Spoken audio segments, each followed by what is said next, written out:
Hello everyone, आज हम हमारी क्लास 11th की हॉर्नबिल बुक की फर्स्ट पोएम आ फोटोग्राफ के क्वेश्चन आंसर करेंगे। आ फोटोग्राफ का मतलब क्या होता है? एक छायाचित्र।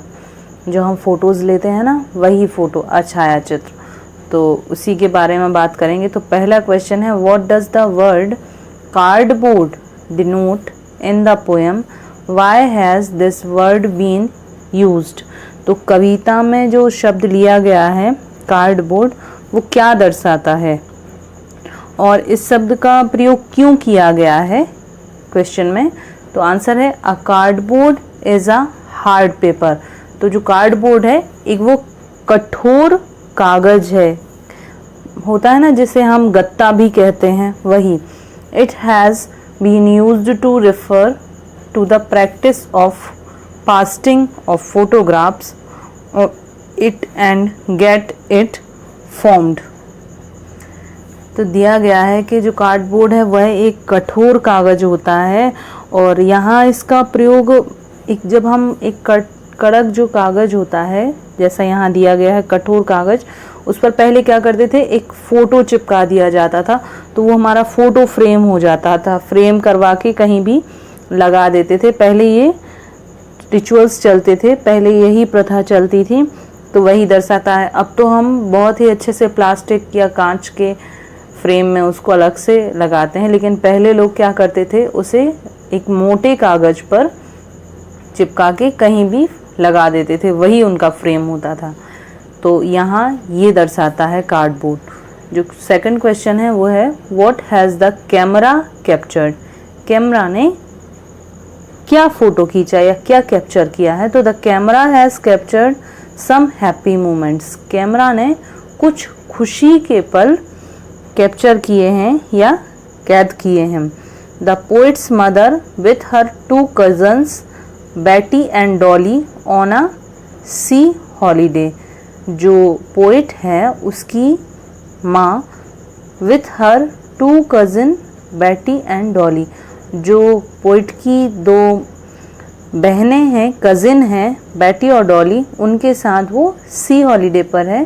तो हर मदर इज़ स्माइलिंग स्वीटली, और उस फोटो में जो हमारी पोइट है उसकी मदर मुस्कुरा रही हैं बहुत ही अच्छी तरह से।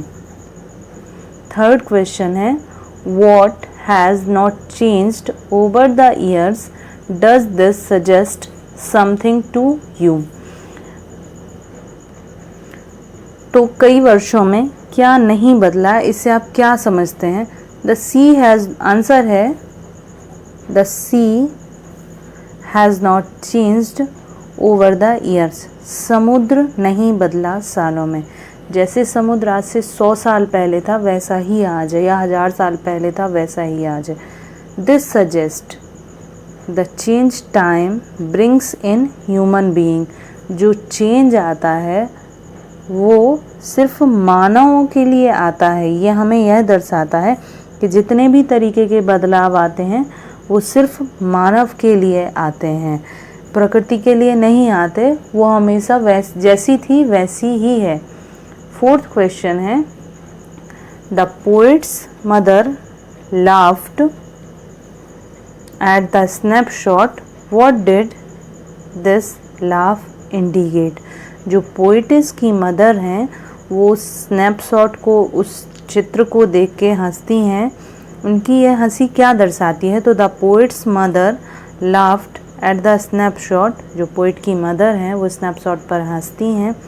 सी was delighted to recall the sea holiday. तो समुद्र के किनारे जो उन्होंने हॉलीडे मनाया था, छुट्टियां मनाई थी, उन्हें याद करके वो काफ़ी खुश होती हैं। वो फ़ोटो देख के इसीलिए हंसती हैं। क्वेश्चन नंबर 5 है, what is the meaning of the line both wry with the laboured ease of loss? ये जो लाइन दी गई है इसका मतलब क्या है, क्वेश्चन में पूछा है। तो आंसर है the sea holiday was a joyous moment from the past life of the poet's mother. तो इसमें लिखा है कि जो समुद्र के किनारे पर छुट्टियां मनाई गई थीं वो जो कवित्री है, पोइटिस है, उसकी मदर के लिए पिछली ज़िंदगी का एक खुशी भरा पल था, बहुत ही खुशी थी उसको। While her mother's smile a joyous moment of past life for the poet. While जबकि उसकी माँ की मुस्कुराहट उसके लिए पिछली ज़िंदगी का खुशी भरा पल थी। जब उसकी माँ मुस्कुरा रही हैं तो वो उनके लिए उनके टाइम का हॉलीडे का जो पल है उसके लिए वो मुस्कुरा रही हैं, जबकि जो फ़ोटो में उनकी माँ की मुस्कुराहट है वो कवित्री के लिए मुस्कुराने का मौका है। बोथ आर आयरनिकली लिंक्ड, दोनों ही बातें अलग अलग तरीके से आपस में जुड़ी हुई हैं, क्योंकि जो हॉलीडे था उसमें माँ बहुत ज़्यादा खुश थी, उसी के समय का वो फ़ोटो है। और जब पोइट कवित्री या पोइटिस उसको देखती हैं माँ की फ़ोटो को, तब वो खुश हो जाती है माँ की उस हॉलीडे वाली स्माइल को देख के। What does the circumstance refer to? The circumstance से क्या मतलब है? तो this circumstance refers to the death of the poetess mother. This circumstance का यहाँ मतलब है जो पोइटिस की मदर की डेथ हो जाती है उससे। It was a immeasurable loss for the poet.